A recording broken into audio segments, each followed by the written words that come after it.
The Galactic Council chamber fell silent as Admiral Sarah Chen stepped through the massive crystalline doors. Her black Terran command uniform stood out starkly against the flowing robes and elaborate carapaces of the assembled alien delegates. The humans had been members of this cosmic democracy for barely 50 standard years. Yet here she was, requesting an emergency session that could reshape interstellar politics forever. Ambassador Vexhai of the Zenthari Collective clicked his mandibles nervously. The insectoid being had overseen first contact with humanity decades ago, when Earth's primitive fusion drives had barely carried them beyond their home system. Now, watching Chen's measured stride toward the speaking platform, he wondered if welcoming the humans had been the Council's greatest mistake. Chen activated her translator implant and began. "Honored delegates, I stand before you not as a conqueror or aggressor, but as a guardian of civilization itself." Her voice carried across the vast chamber, reaching representatives from over 200 species. 3 cycles ago, our deep space monitoring stations detected massive fleet movements in the void sectors. The Drakthul horde has awakened from their 1,000-year slumber. Gasps and worried chittering erupted throughout the assembly. The Drakthul were legends spoken in whispers, a race of biomechanical nightmares that had once consumed entire star systems before vanishing into the galactic rim. Most younger species considered them myths, cautionary tales told to prevent expansion into the dark reaches of space. "Impossible," hissed Chancellor Mordan of the Epsilon Trade Federation, his serpentine form coiled tighter around his hover platform. "The Drakthul were destroyed millennia ago by the Ancient Ones. Your sensors must be malfunctioning." Chen's expression remained stone-cold professional, but her eyes blazed with intensity. She gestured, and holographic displays materialized above the assembly, showing grainy but unmistakable images of massive bioships, their hulls pulsing with organic machinery. These recordings were taken by our stealth reconnaissance fleet. The Horde has grown stronger during their hibernation, adapting, evolving.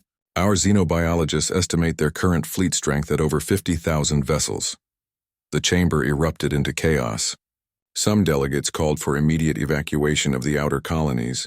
Others demanded proof, and a few simply sat in stunned silence. The aquatic delegation from Tidal Prime began their complex harmonics of distress, filling the air with haunting whale-like songs. Chen waited for the noise to subside before continuing. "The Horde is moving toward inhabited space along 3 major vectors. At their current speed, they will reach the first Council worlds in 18 months, the outer human colonies in 6 months. She paused, letting the timeline sink in. "However, there is a solution." "Speak it, human," commanded Elder Zorkathi, the ancient crystalline being who served as council moderator. His body glowed with internal bioluminescence, casting prismatic patterns across the chamber walls. "Terran Command proposes the establishment of a defensive perimeter along the galactic edge, a line in the stars that the Horde cannot cross." Chen's voice grew stronger, more determined. "We will deploy our entire military fleet to create a barrier between the Drakthul and Council space. But we need the Council's support, not in ships or weapons, but in trust and resources." Ambassador Yelandra of the Peaceful Synthesis raised her ethereal form. The energy being's words came as pure thought transmitted through the chamber's psychic resonators. "The humans speak of sacrifice, yet they are the youngest species here. Why should you bear this burden alone?" Chen smiled grimly. "Because we're the only ones crazy enough to fight them head-on." "Every other species in this council follows logical military doctrine. Preserve forces, maintain defensive positions, avoid unnecessary casualties. Humans don't work that way." She looked directly at the shimmering form of Yelandra. "We've been preparing for this moment since we learned about the Drakthul. While other species developed better engines and more comfortable ships, we built weapons. While you perfected art and philosophy, we perfected war." The brutal honesty of her words sent ripples of unease through the assembly. Some delegates shifted uncomfortably while others leaned forward with interest. "Our ships may be crude by your standards," Chen continued, "but they're designed for one purpose, to kill things that threaten our people. Our soldiers train from childhood for battles others can't even imagine. We turned our own homeworld into a fortress after the First Centauri War, taught us that the universe doesn't care about our good intentions." Elder Zorkathi's crystalline form pulsed thoughtfully. "You speak of human nature as if it were a weapon itself. Do you truly believe your species alone can stand against a force that once brought the galaxy to its knees? Chen's response was immediate and unwavering. Elder, with respect, you're asking the wrong question. It's not whether we can stop them, it's whether we will. The Drakthul see all organic life as fuel for their bioships. They don't negotiate, they don't retreat, and they don't show mercy. Every military simulation we've run shows the same result if they reach Council space. Total extinction within a generation. The chamber fell silent again, the weight of her words settling over the assembly like a shroud. Chen continued, her voice dropping to almost a whisper that somehow carried to every corner of the vast space. But humans have something the Drakthul have never encountered before. We don't just fight to win. We fight to make sure our enemies regret ever threatening what we protect. Give us 18 months and we'll show the galaxy what happens when someone crosses the line we draw in the stars. As she finished speaking, Chen remained standing, her gaze sweeping across the assembled delegates. The silence stretched on, pregnant with the implications of humanity's offer.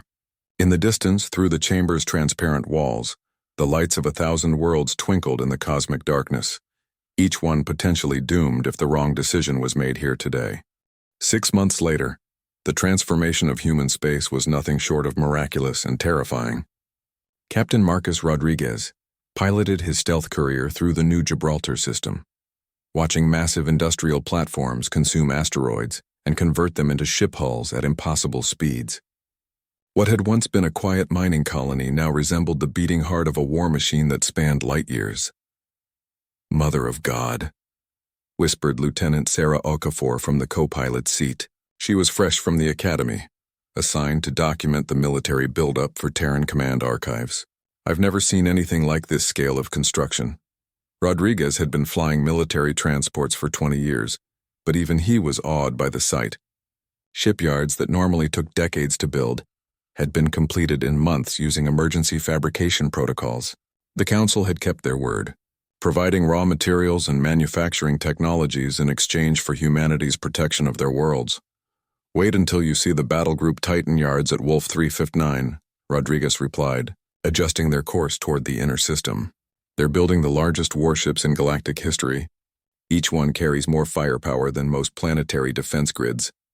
As they passed through the system's industrial zone, automated cargo haulers swarmed around them like metallic insects. These weren't the elegant, efficient designs favored by other species. They were crude, angular constructions that prioritized function over form. Human engineering at its most practical. Their destination was Station Prometheus, the nerve center of humanity's defensive preparations. The massive structure rotated slowly against the backdrop of space, its hull bristling with communication arrays and defensive weapons.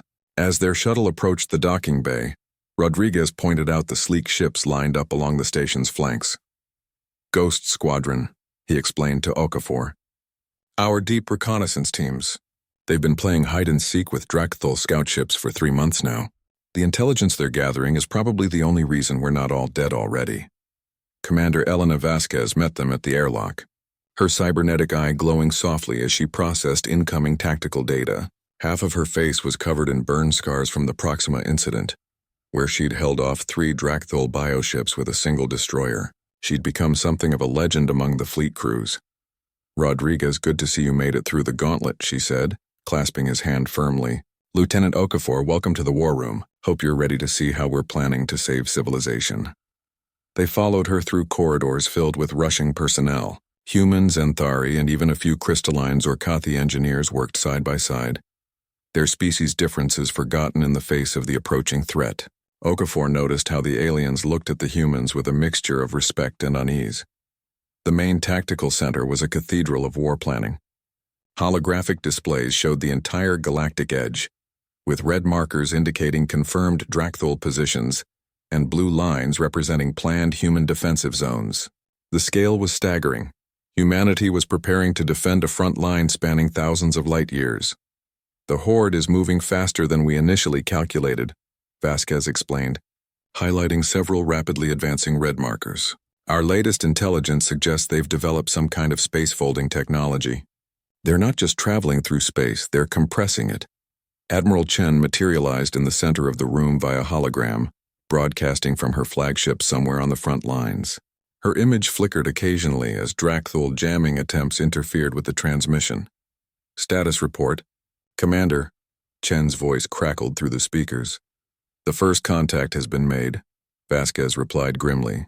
The outer colonies at Kepler 442 were hit 6 hours ago.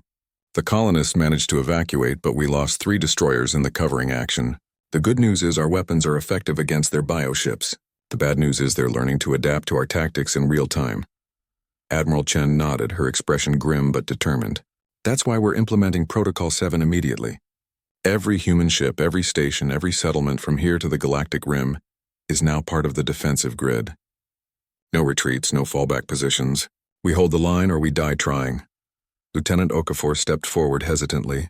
Admiral, with respect, Protocol 7 hasn't been tested on this scale. The psychological stress on our forces. Lieutenant, Chen interrupted, but not unkindly. You're thinking like a peacetime officer. The Drakthul don't take prisoners, they don't accept surrenders, and they don't negotiate. Every human ship that retreats just gives them more biomass to convert into weapons. We're not fighting for territory or resources. We're fighting for the right of organic life to exist in this galaxy. The hologram flickered again, and Chen's voice became more urgent. Commander Vasquez, initiate the message protocol. Every species in Council space needs to understand what we're about to do and why. Vasquez activated a galaxy-wide communication array. The message would take hours to reach some systems, but when it did, every inhabited world would hear the same words simultaneously. Chen's image solidified as the transmission stabilized. She looked directly into the camera, her eyes filled with the weight of species-wide responsibility.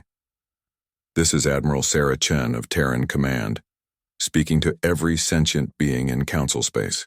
In the next 72 hours, the Drakthul Horde will encounter the full might of the human military for the first time. We want you to understand what you're about to witness. She paused, and Rodriguez noticed how the entire station seemed to hold its breath. Humanity has spent the last 6 months turning every ship into a weapon, and every human into a soldier. We've abandoned our colonies, militarized our trade routes, and transformed our entire civilization into a single purpose, stopping the Horde at any cost. What happens next will define not just the future of our species, but the future of all life in the galaxy. The transmission ended, leaving the tactical center in profound silence. Outside the viewports, the lights of the human fleet stretched into infinity, each one representing thousands of lives committed to a battle that would echo through galactic history.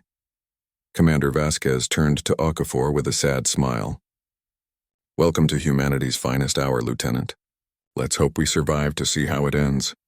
The first major engagement came at the Vale Nebula, where Captain James Harrison's battle group encountered a Drakthul vanguard force.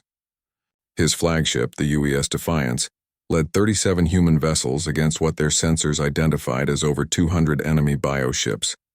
Sir, they're larger than intelligence reported, called out Navigator Chen Wei from her station. The smallest ones are reading as heavy cruiser class. The big one in the center? It's the size of a moon. Harrison stood on his bridge watching the enemy formation through the main viewer. The Drakthul ships were nightmarish combinations of metal and living tissue, their hulls pulsing with visible circulatory systems.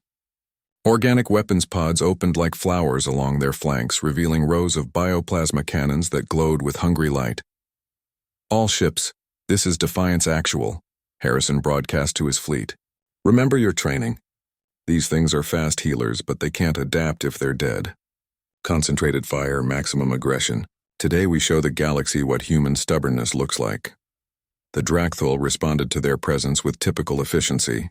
The massive moon-sized ship, what human intelligence had designated a hive mother, began spawning smaller attack craft from internal organs. Within minutes, the space between the two fleets filled with thousands of fighter-sized biodrones, each one capable of kamikaze attacks that could cripple a destroyer.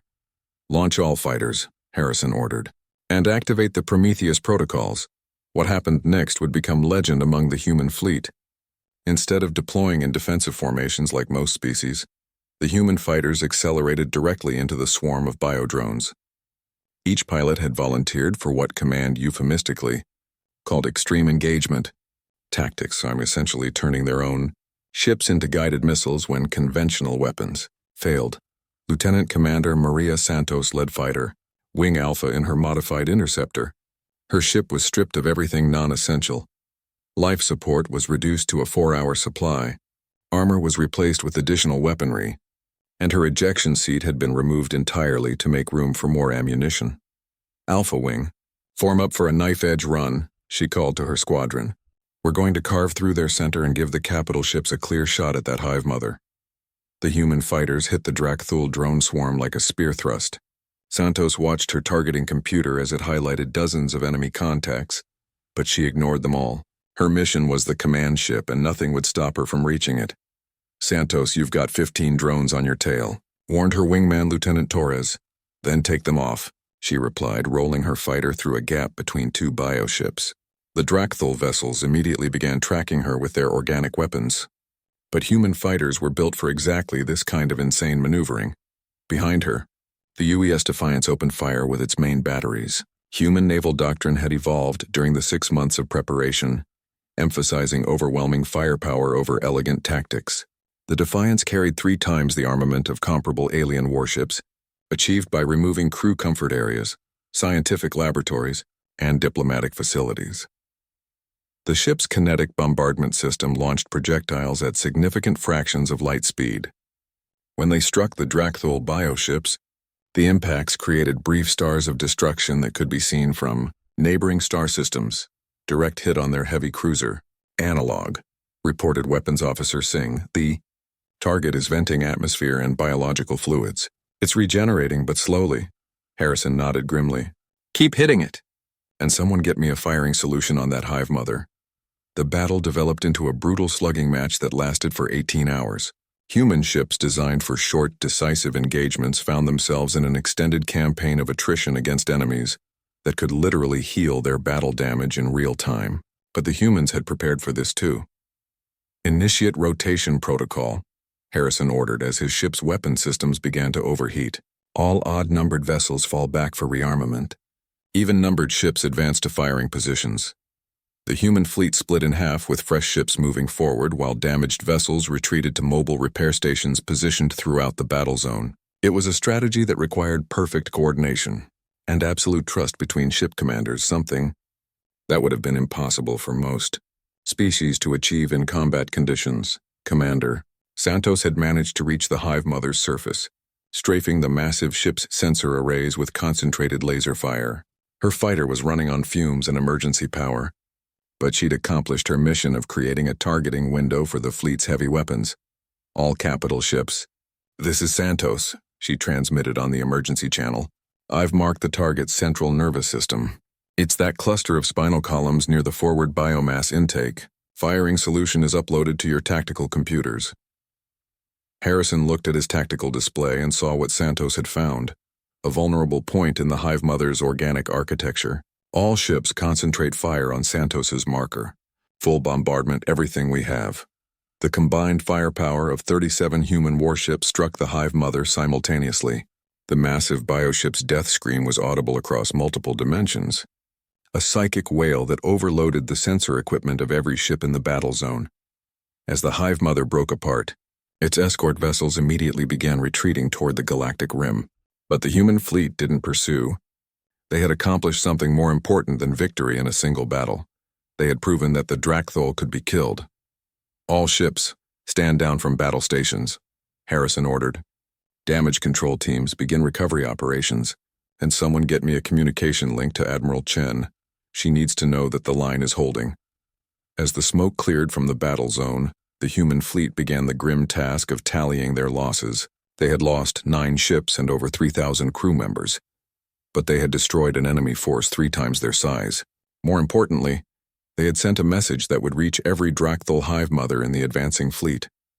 Humanity was no longer just another prey species to be consumed. They were predators, and they were ready to fight for every meter of space between the Horde and the civilized galaxy. The Galactic Council chambers had never hosted such a tense emergency session. 3 weeks after the Battle of Vale Nebula, representatives from across the galaxy gathered to witness something unprecedented. A junior species briefing the Council on a galaxy-threatening crisis they were single-handedly managing. Dr. Elizabeth Kane, humanity's chief xenobiologist, stood before the assembly with data that would change everything they thought they knew about the Drakthul. Her presentation began with holographic recordings captured during recent battles, showing Drakthul bioships in unprecedented detail. Honored delegates, she began, her voice carrying across the vast chamber. Our analysis of captured Drakthul technology has revealed something disturbing. The Horde isn't just awakening from hibernation, they're evolving specifically to counter our defensive strategies. The main display showed a side-by-side comparison of bioship designs from 3 weeks ago versus current encounters. The differences were startling. Newer Drakthul vessels showed adaptive armor that could deflect human kinetic weapons and organic computers that learned to predict human tactical patterns. Ambassador Vexhai of the Zentari Collective clicked his mandibles nervously. Dr. Kane, are you suggesting the Drakthul are becoming stronger because of human resistance? Not stronger. Kane corrected, manipulating the holographic display to show cellular-level analysis. Smarter. The Drakthul operate on a collective consciousness model. Every ship destroyed, every battle fought, teaches the entire Horde about human capabilities. They're using our own tactics against us. Elder Zorkathi's crystalline form pulsed with concerned bioluminescence. Then humanity's efforts are accelerating the threat rather than containing it? Before Kane could respond, the chamber's communication system activated. Admiral Chen's image materialized in the center of the assembly, broadcasting from the front lines. Her uniform was battle-stained, and the background showed the bridge of her flagship in emergency lighting. Forgive the interruption, Chen said, her voice tight with exhaustion, but the Council needs to understand our current situation. We've been engaged in continuous combat for 72 hours. The Drakthul have changed their strategy. Instead of massive fleet actions, they're probing our lines with smaller, faster groups. Chen activated her own tactical display, showing a 3-dimensional map of the battlefront. Red markers moved like a disease across the holographic space, each one representing a Drakthul incursion into human-defended territory. They're testing us, she continued. Every probe teaches them something new about our ships, our weapons, our crews. Dr. Kane is correct. We're fighting an enemy that learns from every mistake we force them to make. The implications sent ripples of concern through the assembly.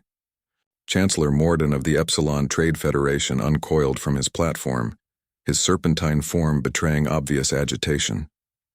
Admiral, if the situation is deteriorating, perhaps it's time to consider evacuation of the outer worlds. Chen's response was immediate and sharp. There will be no evacuations, Chancellor. Every world we abandon gives the Horde more biomass to convert into ships. Every retreat teaches them that we can be broken. Her eyes seemed to bore through the holographic display. Humanity didn't volunteer for this fight to buy time for evacuation. We volunteered to win? Dr. Kane stepped forward, her voice cutting through the tension. Admiral, show them Project Lazarus. Chen nodded grimly and switched her tactical display to show a new type of human vessel. Sleek, organic-looking ships that seemed to pulse with their own internal light. The Drakthul aren't the only species that can evolve during wartime. For the past month, our bioengineering teams have been developing hybrid technology, combining human engineering with adapted Drakthul biological systems. The council chamber erupted in shocked murmurs. The idea of any species deliberately integrating Drakthul technology was considered tantamount to suicide by galactic standards. Ambassador Yelandra of the Peaceful Synthesis manifested her ethereal form more solidly, her concern radiating as visible energy patterns. Admiral, the risks of biological contamination are acceptable, Chen cut her off. We've created closed biological systems that can interface with Drakthul technology without compromising human physiology. Our pilots can now predict Horde movements because they're partially thinking like the enemy. The display showed footage of the new hybrid ships in combat. Their movement patterns were subtly different from normal human vessels, more fluid, more intuitive. When they engaged Drakthul bioships, the battles became elaborate dances of prediction and counter-prediction. These ships are crewed by volunteers, Chen continued. Humans who have undergone neural modification to interface directly with the hybrid systems. They sacrifice their ability to return to normal human society, but they gain the capability to fight the Drakthul on equal terms. Commander Vasquez appeared on Chen's bridge. Her cybernetic implants now extended with what appeared to be organic neural interfaces. When she spoke, her voice carried harmonics that sounded almost alien. The integration process is irreversible, she explained to the council, but it allows us to anticipate Drakthol tactics before they develop them. We're not just adapting to their evolution, we're guiding it. Elder Zorkathi processed this information with the vast computational power of his crystalline matrix. You're describing a form of directed evolution, forcing the Drakthol to adapt in ways that serve human strategic goals. Exactly, Dr. Kane confirmed. Every battle now serves a dual purpose. We're not just stopping their advance, we're teaching them to become something we can ultimately defeat. It's the most dangerous biological warfare program in galactic history, and it's being conducted in real time across hundreds of star systems.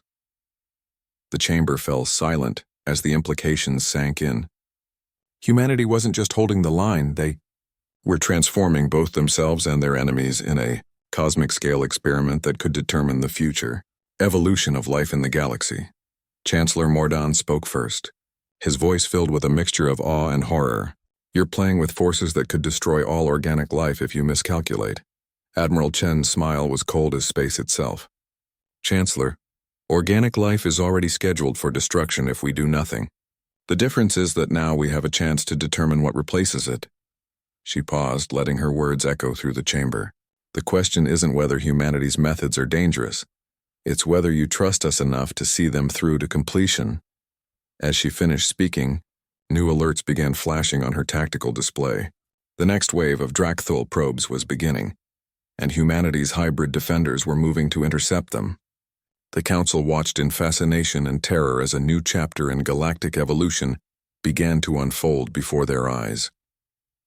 The final battle began not with massive fleets, but with a single transmission that reached every corner of the galaxy simultaneously.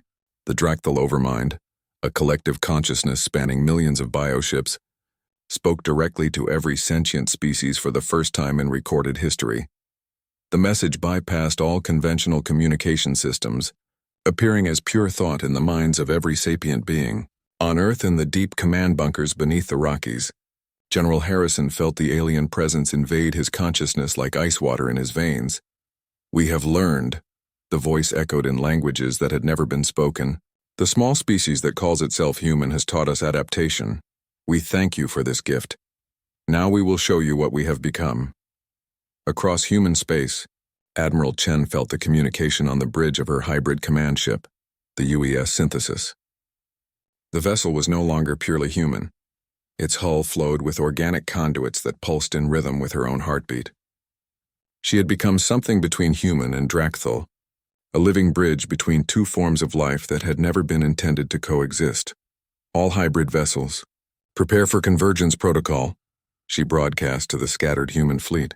Her voice carried new harmonics, frequencies that could communicate directly with Drakthol bioships. "This is what we've been preparing for, the moment when we find out if our gamble paid off." The Drakthol response was immediate and overwhelming. From the galactic rim came not the usual probing attacks, but the entire horde moving as a single organism. Sensor readings showed a biomass so large it distorted local spacetime, a living armada that stretched across dozens of star systems simultaneously. But something was different about this final assault.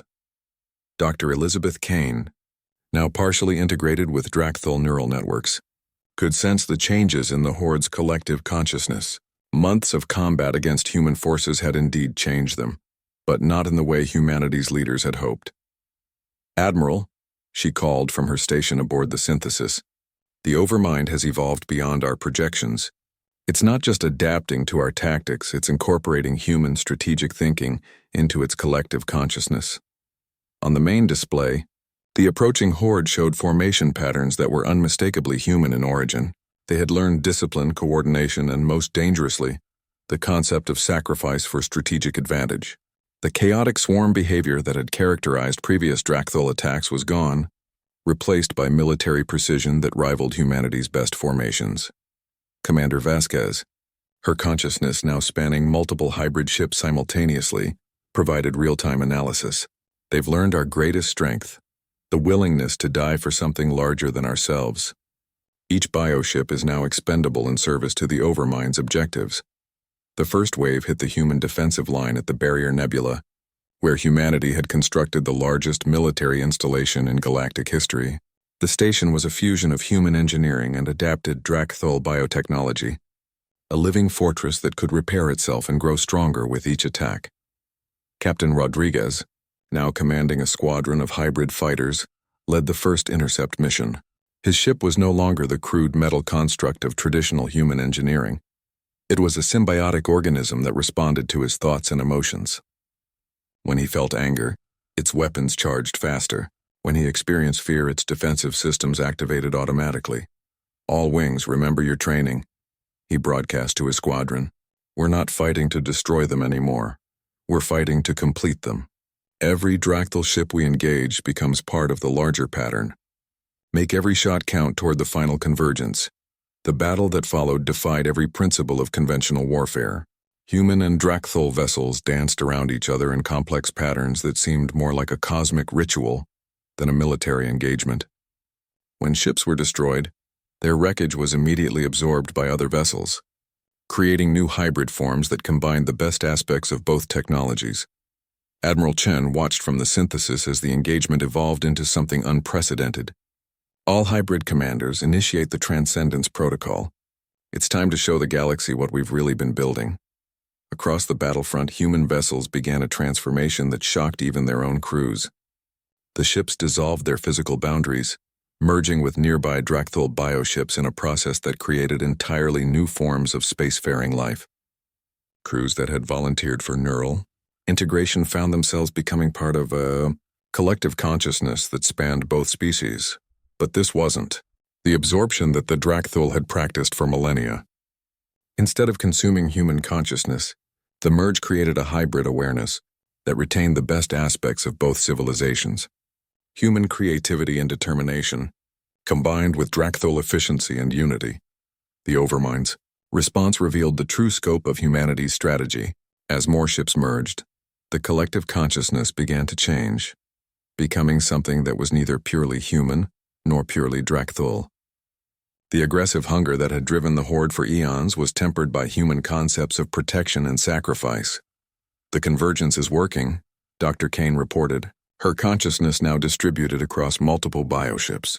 The Overmind is experiencing empathy for the first time. It's beginning to understand that consumption isn't the only form of growth. Throughout the galaxy, other species watched in awe and terror as the final phase of humanity's plan unfolded. The humans hadn't been fighting to destroy the Drakthul. They had been fighting to redeem them, to transform a force of pure consumption into something that could protect and nurture life instead of destroying it. The Galactic Council chamber was silent as the transformation continued. Elder Zorkathi's crystalline form pulsed with patterns none had seen before, wonder, fear, and hope combining in equal measure. "They planned this from the beginning," he said in amazement. "Humanity never intended to win through force. They were conducting the largest rehabilitation program in galactic history." Ambassador Vexhai clicked his mandibles in disbelief. "They turned their entire species into a teaching tool, sacrificing their own pure human nature to save the galaxy from extinction." As the merger continued, Admiral Chen's final transmission reached every corner of civilization. Her voice now carried the harmonic complexity of the Overmind, combined with the emotional depth of human consciousness. "This is Admiral Sarah Chen, speaking for the new Synthesis Collective. The line we drew in the stars was never meant to stop the Drakthul. It was meant to show them another way to grow. Today we become something new together. Today the galaxy learns that evolution doesn't have to mean destruction. The age of pure humanity was ending, but something far greater was beginning to take its place." 5 years after the convergence, the galaxy had become something unrecognizable. The Synthesis Collective, born from the merger of human and Drakthul consciousness, had fulfilled promises that seemed impossible when Admiral Chen first addressed the Council. Ambassador Lin Wei stood in the renovated Galactic Council chambers, her form a graceful blend of human physiology and biomechanical enhancements that allowed her to interface directly with any technology in known space. She represented not just Earth, but the hybrid consciousness that had emerged from humanity's greatest gamble. "Honored delegates," she began, her voice carrying harmonics that could communicate with species across the electromagnetic and psionic spectrums simultaneously. "Today marks the completion of the Great Restoration. The final dead worlds touched by the ancient Drakthul have been restored to life. The chamber's displays showed worlds that had been barren rock for millennia, now blooming with carefully engineered ecosystems. The Synthesis Collective had taken the Drakthul's ability to convert matter into living systems and combined it with human concepts of beauty, diversity, and sustainable growth. Elder Zorkathi, his crystalline form now enhanced with bioneural networks that allowed unprecedented computation, processed the data with wonder. In 5 standard years, you have restored over 12,000 dead worlds. The mathematical impossibility of such reconstruction becomes possible when you stop thinking in terms of individual species working alone, Lin interrupted gently. The synthesis approach allows us to tackle galactic engineering projects that would have taken individual civilizations millennia to accomplish. Chancellor Morden, whose species had initially opposed the human intervention, now spoke with genuine gratitude. Our outer colonies report that synthesis-enhanced agricultural systems are producing yields 300% above pre-war levels. Famine has been eliminated from 17 star systems in our territory alone. The transformation hadn't been without cost. The original human species no longer existed in pure form anywhere in the galaxy.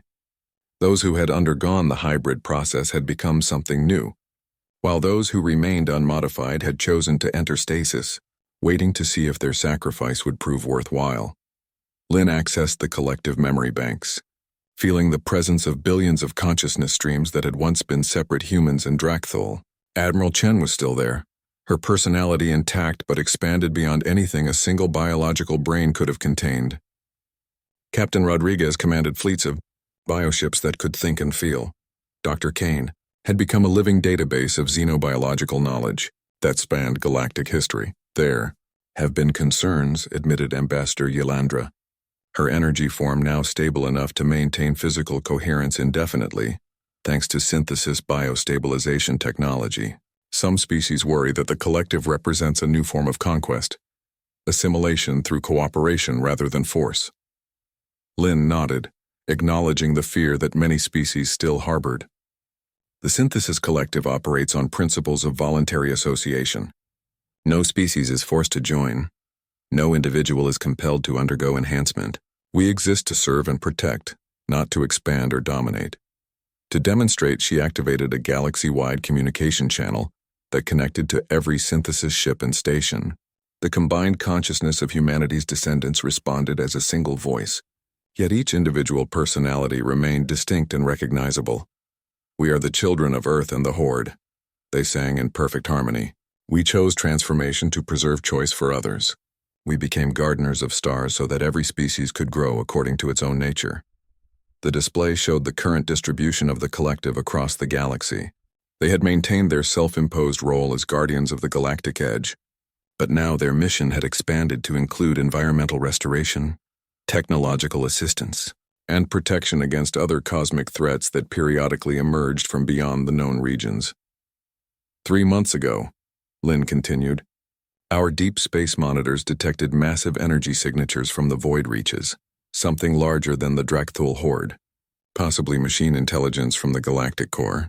The collective has already begun preparation for another defensive campaign, should it prove necessary. The implications sent ripples of concern through the assembly, but also comfort. The galaxy now possessed a guardian force that had proven capable of not just stopping existential threats, but transforming them into forces for cosmic improvement. Elder Zorkathi spoke for the assembled council. 5 years ago, we faced the prospect of galactic extinction. Today, we live in an age of unprecedented prosperity and growth. The human species sacrificed their individual existence to ensure the survival of all consciousness in the galaxy. Lin smiled, and for a moment the expressions of Admiral Chen, Dr. Kane, Commander Vasquez, and thousands of other human heroes flickered across her features in rapid succession. We prefer to think of it as evolution. Humanity always dreamed of reaching the stars. We simply found a way to become the stars themselves. The session concluded with a moment of silence for the human species as it had once existed. Brave, stubborn, ingenious creatures who had looked at an impossible situation and decided to become something greater rather than simply resist extinction. Their biological forms were gone, but their spirit had become part of the galaxy's fundamental structure. As the delegates dispersed to their respective ships and homeworlds, Lynn remained in the chamber, communing with the vast consciousness that stretched across light years of space. Somewhere in that hybrid mind, she could feel Admiral Chen's satisfaction at a mission finally completed. The line drawn in the stars had held, not through force of arms, but through the willingness to transform in service of something larger than any single species. Humanity's warning had indeed echoed through the galaxy, a declaration that some forms of life were worth any sacrifice to preserve, even if that sacrifice meant becoming something entirely new.